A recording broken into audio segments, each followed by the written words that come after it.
अस्सलामुअलैकुम वरहमतुल्लाहि वबरकातुहू। कैसे हैं आप हज़रात? मैं हूं मोहम्मद सद्दाम हुसैन और आप देख रहे हैं अभी उर्दू एग्ज़ाम। साथियों, अभी हाल ही में एग्ज़ाम हुआ है 21 जनवरी 2024 को CTET का, जिसमें कुछ सवालात जो आए हैं उसको चलिए आज हल करने की कोशिश करते हैं। तो चलिए शुरू करते हैं कि किस तरह के सवालात एग्ज़ाम में आमतौर से पूछे जाते हैं और आप जो तैयारी कर रहे हैं किसी भी एग्ज़ाम की, तो किस तरह के सवालात आ सकते हैं। चलिए कोशिश करते हैं।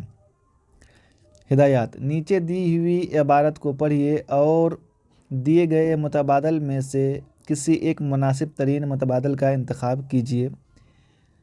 रेडियम की कदर हर आदमी नहीं जानता, लेकिन जिन्हें उनकी ज़रूरत पड़ती है जैसे साइंसदान और डॉक्टर, वह उसके ज़र्रे ज़र्रे की कदर करते हैं। रेडियम से डॉक्टरी में भी बड़े बड़े काम लिए जा रहे हैं। एक साइंसदान ने 1906 में ये मालूम किया कि अगर शीशे की तख्ती में रेडियम की किरणें दोबारा छान ली जाएं, तो वह जिस्म के उन रेशों को ज़ायल कर देती है जिन पर सरतान का असर हो। बड़ा ही गौर से पढ़ने वाला ये इबारत है, तो आप लोग ज़रूर गौर से पढ़ेंगे। जो लोग रेडियम के ज़ेरे इलाज रहते हैं वो अपनी हिफाजत शीशे की वास्कटीन पहनकर करते हैं। रेडियम की शुआएं बराह रास्त कोई नुकसान नहीं पहुंचाती, लेकिन अलबत्ता आहिस्ता आहिस्ता खून के सफ़ेद और सुर्ख खुलिये बिगाड़ देती हैं। खून का दबाव हल्का कर देती हैं। अक्सर खून की कमी भी पैदा हो जाती है। नाखून बदसूरत और उनके इर्द गिर्द चारों तरफ की खाल खुरदुरी और मोटी हो जाती है। रेडियम एक्सरीज के जले हुए ज़ख्म अच्छे कर देता है, मादे को दुरुस्त करता है। अब आपने अगर इस तरीके से पढ़ लिया, समझ लिया, तो यहाँ से आपका सवाल शुरू हो जाता है। सवाल है, बदसूरत का मतज़ाद क्या है? तो बदसूरत का मतज़ाद के को पहले हम लोग समझने की कोशिश करेंगे। मतज़ाद क्या है? मतज़ाद कहते हैं किसी भी अल्फाज को उल्टा करना। मतज़ाद मतलब उसका तज़ाद क्या है, उल्टा क्या है। तो बदसूरत, यहाँ पर जो लफ्ज़ है बदसूरत, उसका मतज़ाद क्या है? बदनुमा नहीं है। बदसूरत और बदनुमा लगभग में सेम अल्फाज है, बिल्कुल एक ही जैसा है। खुशगवार, बदसूरत का उल्टा खुशगवार नहीं बल्कि कुछ और ही होगा। चलिए आगे चलते हैं, देखते हैं 3 नंबर में क्या है। बदशक्ल है, तो बदशक्ल हो नहीं सकता है क्योंकि बदसूरत और बदशक्ल लगभग में एक ही है। खुशगवार और आगे है खूबसूरत। तो एक बदसूरत मतलब बहुत बुरा सूरत और खूबसूरत मतलब अच्छा सूरत। तो इसका उल्टा जो है, बदसूरत का उल्टा क्या होगा? खूबसूरत। ये खूबसूरत सही ऑप्शन होगा। तो चलिए अगला सवाल की तरफ चलते हैं। रेडियम की शुआएं इंसान पर कैसे असर अंदाज होती है? देखिए, अब सवाल में जो है रेडियम की शुआएं इंसान पर कैसे असर अंदाज होती है, तो अभी आपने ऊपर पढ़ा था इबारत, उसमें से ही सवाल इसमें जवाब है। तो नंबर 1 में है उनके जिस्म की खाल को बिगाड़ देती है। नहीं, ऐसा ऊपर हमने नहीं पढ़ा है। नंबर 2, उनके दिमाग पर गहरा असर डालती है। ये भी नहीं पढ़ा है। नंबर 3, आहिस्ता आहिस्ता खून के सफ़ेद और सुर्ख खुलिये बिगाड़ देती है। इसको हमने पढ़ा है, तो इसका आंसर 3 होगा। खून के दबाव को बढ़ा देती है, तो नहीं, ये भी गलत होगा। तो इसका आंसर जो होगा वो जवाब 3 होगा। चलिए अगले सवाल की जानिब चलते हैं। डॉक्टरी में किससे बड़े बड़े काम लिए जा रहे हैं? डॉक्टरी में किससे बड़े बड़े काम लिए जा रहे हैं? देखिए सवाल किस तरीके से है, आपने ऊपर पढ़ा है। तो जवाब में है नंबर 1 कांसा से। नहीं, इस तरह का हमने पढ़ा नहीं है। यूरेनियम से, ये भी नहीं पढ़ा है। अल्मुनियम से, ये भी नहीं पढ़ा है। तो हमने पढ़ा है क्या? रेडियम से। तो इसका जवाब, सही जवाब होगा रेडियम से। चलिए आगे की ओर चलते हैं। अगला सवाल है, रेडियम के एक एक ज़र्रे की कद्र कौन करते हैं? सनअतकार और किसान बिल्कुल नहीं जानते हैं। सरमायादार और ताजिर ये भी जो है रेडियम के बारे में कुछ नहीं जानते हैं। हिसाबदां और माहिर मुआशियत ये भी जो है इसके बारे में नहीं जानते हैं। तो चौथा सवाल जवाब है साइंसदां और डॉक्टर। आपने ऊपर पढ़ा है साइंसदां और डॉक्टर जो है रेडियम के एक एक ज़र्रे की कद्र को जानते हैं। तो इसका जवाब होगा नंबर 4 साइंसदां और डॉक्टर। चलिए आगे की ओर बढ़ते हैं। अगला सवाल है रेडियम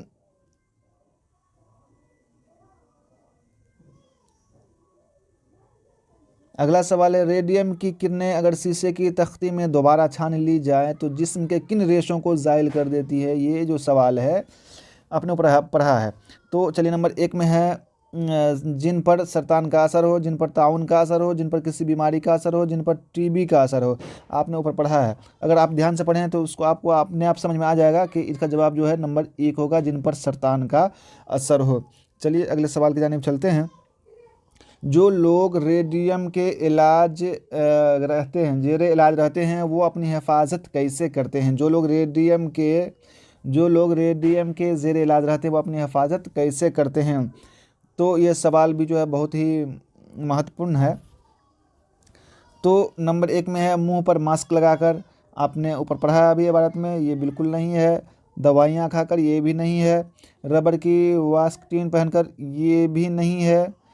वो शीशे की वास्कटीन पहनकर अपनी हिफाजत करते हैं। नंबर 4 जो है वो सही है। चलिए अगले सवाल की जानिब चलते हैं।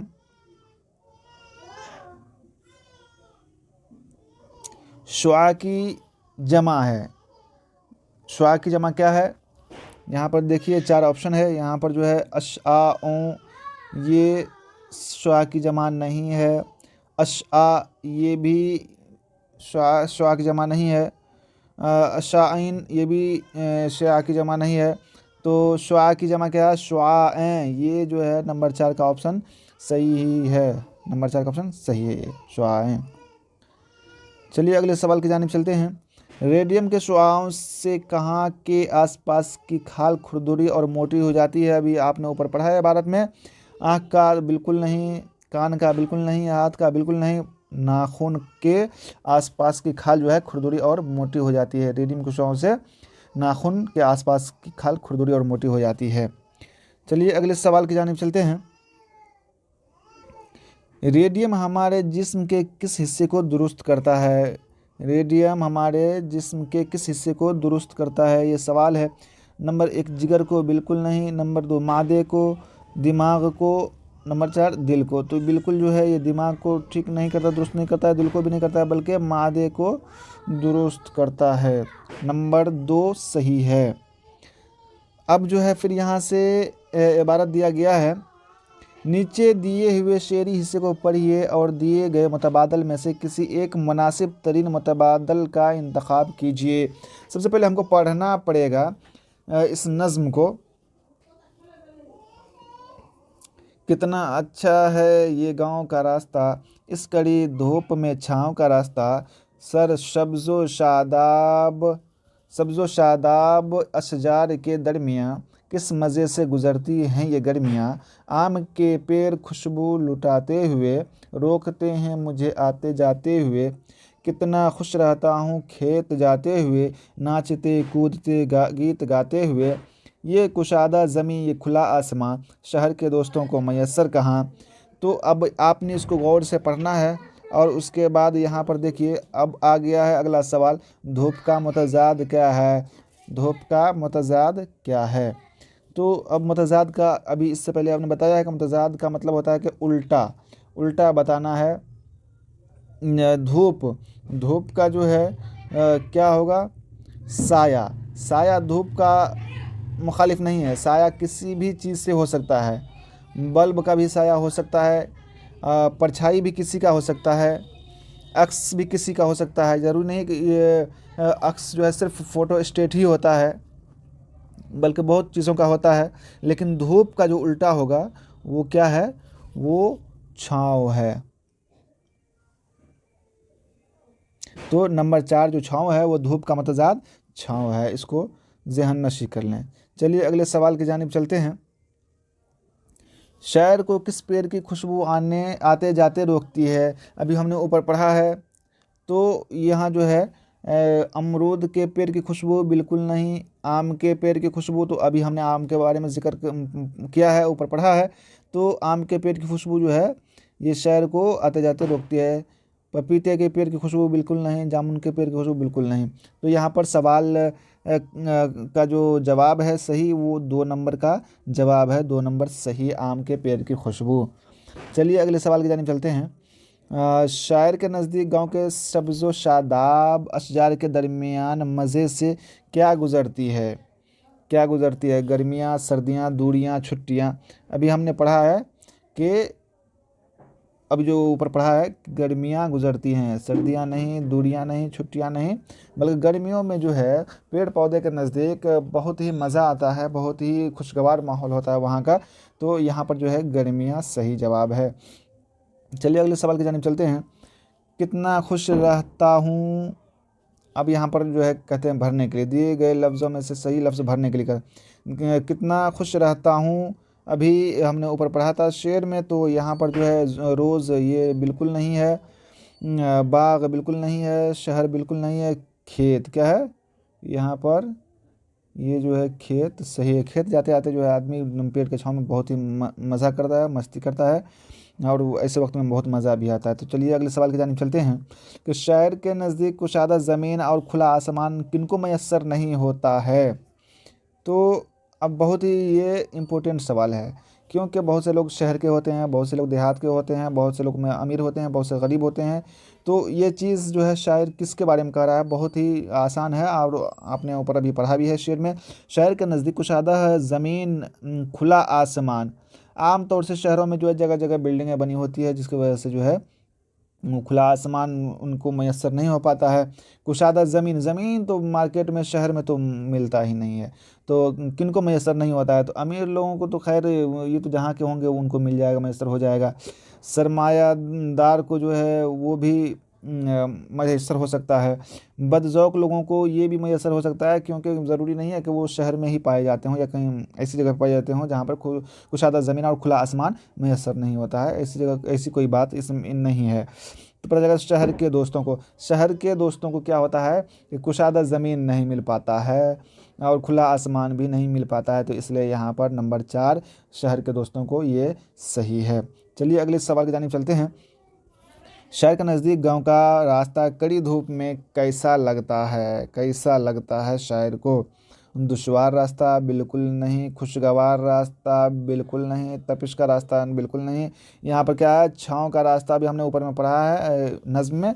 छाँव का रास्ता जो है शहर के नज़दीक गांव का जो रास्ता होता है कड़ी धूप में, छाँव का रास्ता बहुत मज़ा आता है, जिसमें सायेदार होता है ना, जो छाँवदार होता है जो रास्ता, आदमी उसी से आमतौर से गुजरता है और रास्ता बहुत ही मज़ेदार होता है। चलिए अब जो है जो सवालात की जानिब हम चलते हैं, बहुत ही सोचने और समझने वाली चीज़ें हैं इसमें। तो तदावुनी तदरीस होती है, अब इसमें ध्यान देने की ज़रूरत है। तदावुनी तदरीस होती है, तदावुनी मतलब क्या होता है?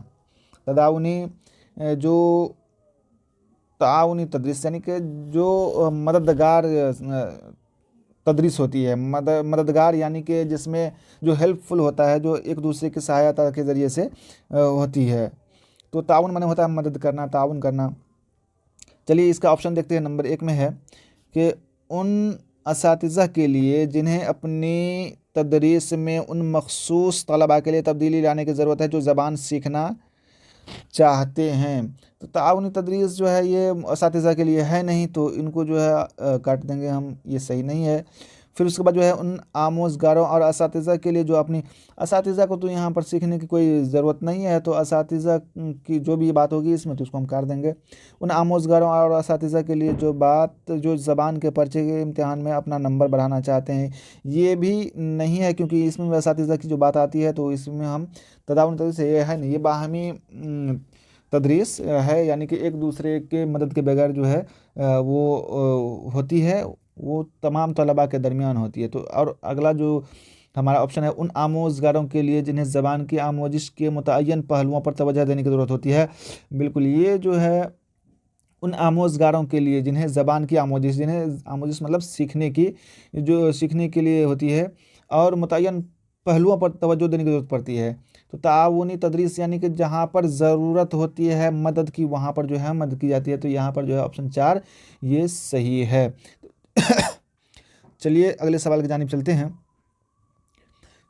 सुरैया छठी जमात की तालिबा है जो जालंधर पंजाब से तमिलनाडु के मादुराई अपने वालिद साहब के साथ मुंतकिल हो जाती है। पंजाबी उसकी मादरी ज़बान है और उसने अंग्रेज़ी स्कूल में बतौर दूसरी ज़बान पढ़ी है। वो अपने पड़ोसी से सीख कर तमिल बोल सकती है। जो ज़बानें अब वो जानती है उसके हवाले से कौन सा बयान दुरुस्त है? इस पर थोड़ा सा गौर करने की ज़रूरत है कि कौन सीख रही है और कौन जो है वो स्कूल में जा कर के पढ़ी है।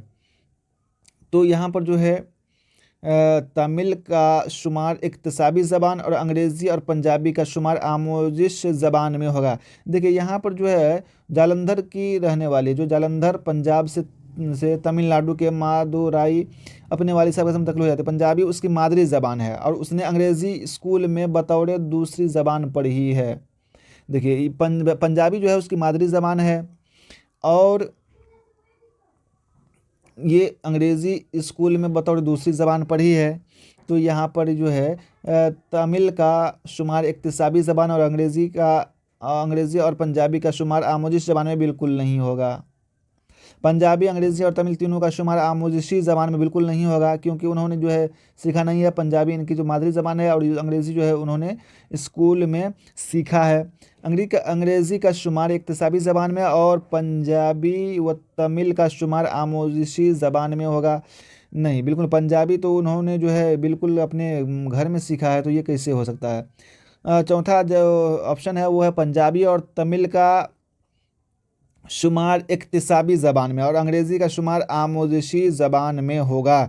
यानी कि उन्होंने बतौर सरकारी ज़बान पढ़ी है स्कूल में जाकर के, ऐसा नहीं कि उन्होंने सीखा है चाहे वो जाकर के मतलब मादरी ज़बान पंजाब में जाकर के तमिल जो सीखा है वो, ऐसा नहीं है, आमोजिशी नहीं है वो। तो अंग्रेज़ी आमोजिशी होगा, तो इसका जवाब जो है वो 4 नंबर का सही होगा। चलिए अगले सवाल की जानिब चलते हैं। दर्ज झेल में से कौन तौसी मुताले के मकासद में शामिल नहीं है? तो नंबर 1 में है इत्तिशाह के लिए पढ़ना। तौसी मुताला कहते हैं कि थोड़ा सा तौसी हमारे मतलब वसी, लंबा चौड़ा जो जिसको बोलते हैं, मुताला मतलब जो है पढ़ना, स्टडी करना।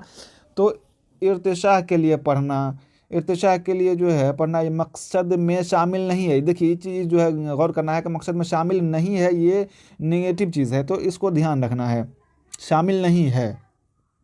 यहाँ इर्तिशाह के लिए पढ़ना यानी किसी भी चीज़ की आप तशरीह करते हैं तो तशरीह करने के लिए आपको बहुत चीज़ों को पढ़ना पड़ता है। तो ये जो है ये बिल्कुल सही है। इर्तिशाह के लिए, तौसी मुताला के लिए जो है इर्तिशाह के लिए पढ़ा जाता है, तौसी मुताला जो है ज़रूरी होता है, ये तो बिल्कुल जो है सही है। उसके बाद जो है नंबर 2 कवायद की आमोजिश के लिए पढ़ना। कवायद को सीखने के लिए लंबी मुताला की ज़रूरत नहीं पड़ती है, तो ये मकसद नहीं है। इसका जो सही आंसर होगा वो है बी, नंबर 2 कवायद की आमोजिश के लिए पढ़ना तौसी मुताला के लिए जो है ये मकसद में शामिल नहीं है। क्योंकि आदमी जो है कभी कभी ऐसा होता है कि कोई नावल पढ़ रहा है तो लंबी लंबी जो है कई किताब वर्क पढ़ जाते हैं, लुत्फ़ अंदोज़ होते रहते हैं, पढ़ते जाते हैं, उनका मुताला वसी होता जाता है। ये भी जो है ठीक है क्योंकि ये भी मकसद में शामिल होता है। तहसीन के लिए पढ़ना मतलब अपनी जो है जो उनकी पढ़ने की जो सलाहियत है उसको और बेहतर करने के लिए पढ़ते जाता है, तो उनकी जो पढ़ने की जो आदत होती है वो सलाहियत होती है और बढ़ती जाती है और उसकी इबारत जो है सही और दुरुस्त होती जाती है। तो ये भी सही है। तो यहाँ पर जो है मकसद में शामिल नहीं है। क्या मकसद में शामिल नहीं है? ये कवायद की आमोजिश के लिए पढ़ना, लंबी मुताला जो है ये इसके लिए नहीं होता है, तो इसका जवाब ये होगा। चलिए अगले सवाल की जानिब चलते हैं। तदरीस का वो तरीका जिसमें उस्ताद और 4 तलबा एक इज्तिमाई आमोजिशी ग्रुप बनाते हैं जिसमें सबके रोल अलहदा होते हैं। यहाँ पर जो है देखिए यहाँ पर रोल प्ले करने की बात आ रही है, जिसमें सबके रोल अलहदा होते हैं। मतन के मवाद पर मुकालमा होता है, जिससे तफ़हीम मतन के मुताले में बेहतरी करती है। इस तरीके को कहा जाता है, यानी कि जिससे तफ़हीम मतन के मुताले में बेहतरी होती है। अब 4 ग्रुप बना हुआ है तलबा का और एक ग्रुप में 4 तलबा हैं, तो ये जो है आमोजिशी ग्रुप बनाते हैं, यानी सीखने सिखाने की बात है। तो इसको क्या कहेंगे? इसको बाहिमी तदरीस कहेंगे। ये बाहिमी तदरीस ने आपसी दरस व तदरीस जो है आपसी शिक्षा होती है। सख्तियाती नई तरीक़ा नहीं होता है, मिसाली मुताला नहीं है। ये जो है क़वायद के इतलाक़ का तरीका ये भी नहीं है। तो यहाँ पर जो है नंबर 1 बाहिमी तदरीस इसको बोला जाता है।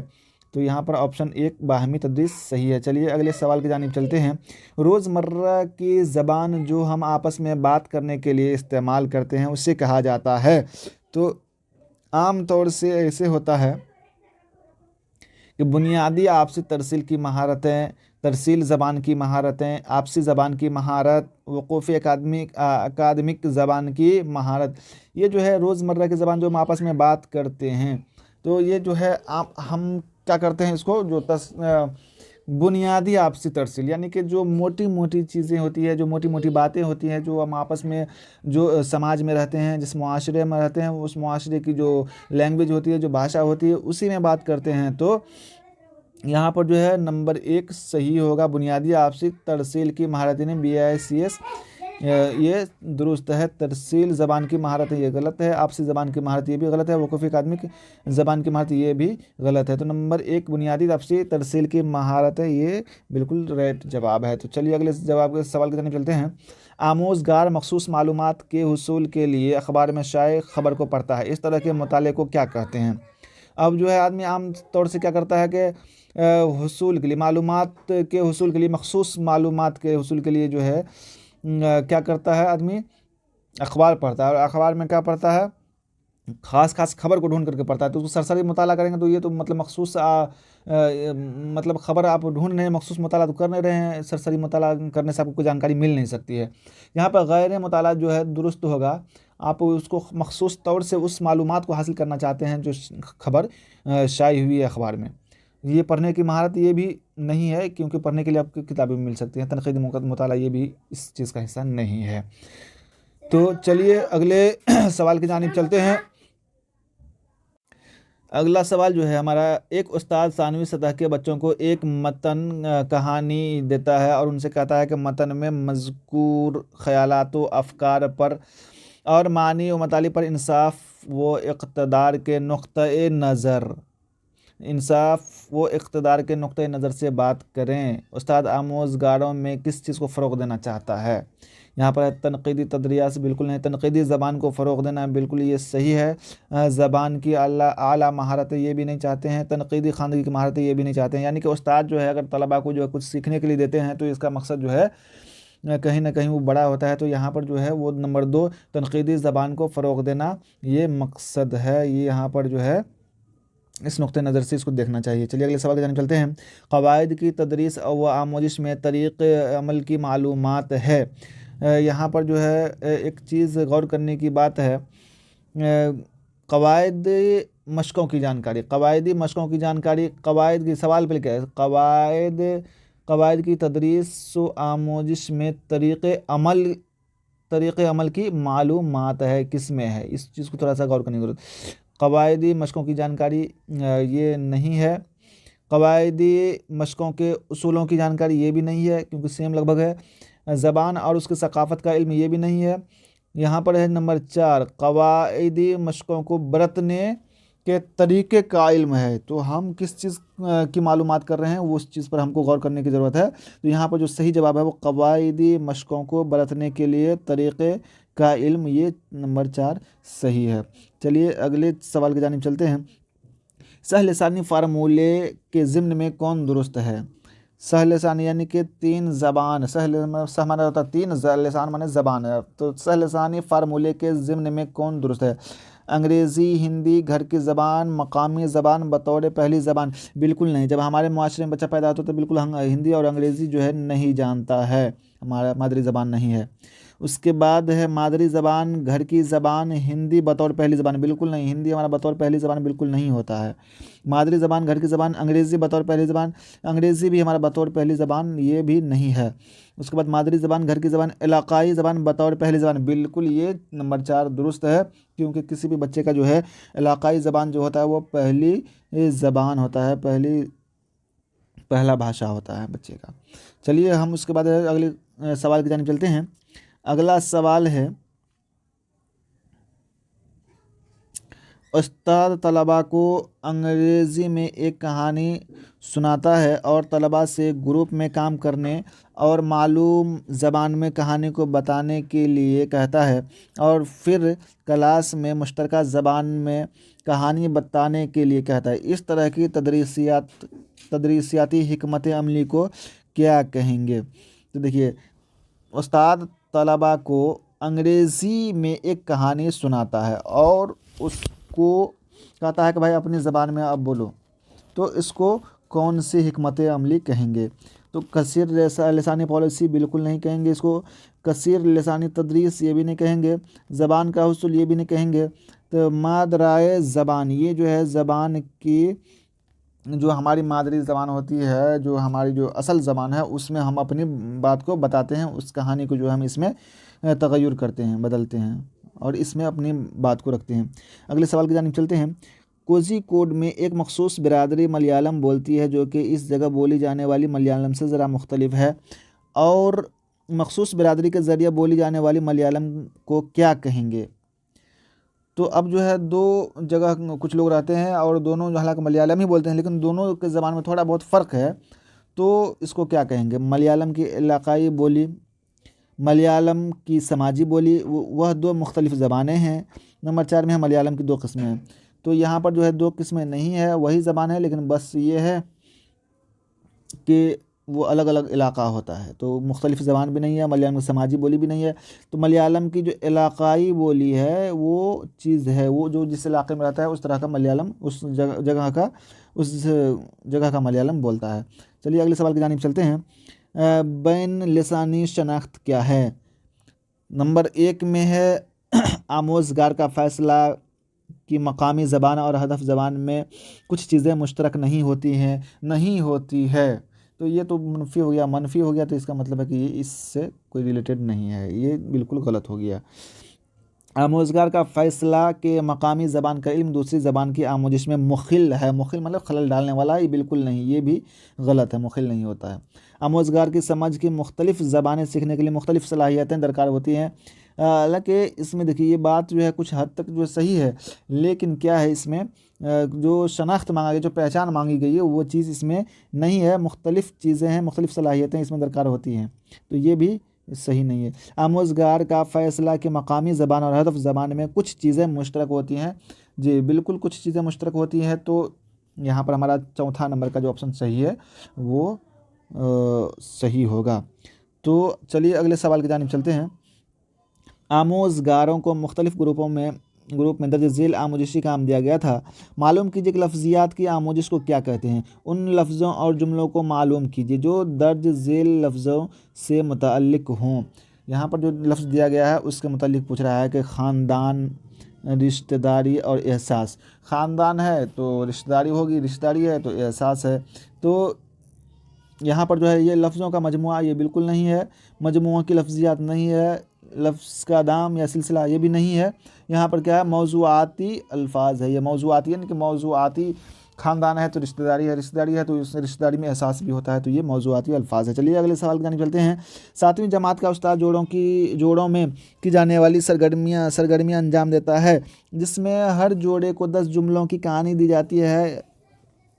एक कहानी के पहले जुमले को पढ़कर सुनाता है और दूसरे जुमले को सीखते हैं, फिर दूसरा जुमला पढ़ता है और दूसरे जोड़े का पहला उस जुमले को लिखता है। इस तरह पूरी कहानी मुकम्मल होती है। तो फिर वो असल मतन से तहरीर करदा जुमलों को मिलाते हैं। इस सरगर्मी को क्या कहते हैं? तो जो मिलजुल करके जो है यहाँ पर काम कर रहे हैं, एक दूसरा बोल रहा है तो तीसरा लिख रहा है, एक बोल रहा है दूसरा लिख रहा है। इस तरह से जो है मिलजुल कर सुनना, ये जो है सुनने वाली बात नहीं है। जुमलों का इमला ये भी नहीं है। यहाँ मिलजुल कर लिखने वाली बात है, मिलजुल कर इमला लिखना, यानी कि एक बोल रहा है तो दूसरा लिख रहा है। ये मिलजुल कर लिखना सिर्फ लिखना नहीं है, बल्कि मिलजुल कर इमला लिखना है। चलिए अगले सवाल की जानिब चलते हैं। दर्ज झेल में से कौन इशारती ज़बान के बारे में सही नहीं है? यहाँ पर देखिए गौर करने वाली बात है, थोड़ा सा इस पर ध्यान दीजिएगा। सही नहीं है मतलब ये जो है नेगेटिव बात इसमें आ जाती है, तो मनफी बात है, तो थोड़ा सा इसको गौर करने की ज़रूरत है। इशारती फ़ितरी क्या है? इशारती ज़बान फ़ितरी ज़बान है, बिल्कुल सही है ये बात। तो इसका मतलब ये बात तो सही है, लेकिन इसका जवाब ये नहीं है। इशारती ज़बान के कवायद नहीं होती है। हाँ, ये चीज़ जो है इसके कवायद नहीं होती है, बिल्कुल कवायद नहीं होती है। ये बात बिल्कुल ये भी ऐसा है कि कवायद कैसे नहीं होगी, किसी भी ज़बान को चाहे कोई भी ज़बान हो उसकी कवायद होती है। तो कवायद नहीं है, ये बात क्या है, ये बात बिल्कुल गलत लग रहा है, यानी कि ये बात सही नहीं है। ऐसा नहीं कि कवायद नहीं है, तो यहाँ पर क्या होगा, हमारा जवाब जो है वो 2 नंबर का ही सही होगा। इशारती ज़बान के कवायद नहीं होते, ये बात गलत है, क्योंकि गलत ही पूछ रहा है यहाँ पर ऊपर में जो सवाल पूछा जा रहा है कि सही नहीं है, गलत ही मनफी अंदाज में पूछा जा रहा है। तो यहाँ पर जो बात है इशारती ज़बान के कवायद नहीं होती है, तो ऐसी बात बिल्कुल नहीं है, इसके भी कवायद होते हैं। तो ये बात जो है कहीं से दुरुस्त नहीं है, तो इसका मतलब जवाब ही यही 2 नंबर का होगा। इशारती ज़बान के लिए भी कवायद होती है, बिल्कुल सही बात है, लेकिन ये हमसे नहीं पूछा जा रहा है। इशारती ज़बान की बहुत ही किस्में होती है, ये भी बहुत सही बात है, लेकिन ये भी नहीं पूछा जा रहा है, ये मनफी पूछा जा रहा है। मुस्बत पूछा जाता तब ये इन सब चीज़ों में जो है ज़हन दौड़ाया जाता, लेकिन यहाँ पर मनफी के अंदाज में पूछ रहा है, तो कवायद नहीं होती, वो बिल्कुल सही है। तो दोस्तों उम्मीद है कि इंशाल्लाह आपको पसंद आया होगा। तो इस तरह के और से सवालात के लिए हम हमारे चैनल को सब्सक्राइब ज़रूर कर लीजिए और हमारी हौसला अफजाई कीजिए। इस तरह के सवालात के लिए और हमसे जुड़ने के लिए बहुत बहुत शुक्रिया, बहुत बहुत धन्यवाद।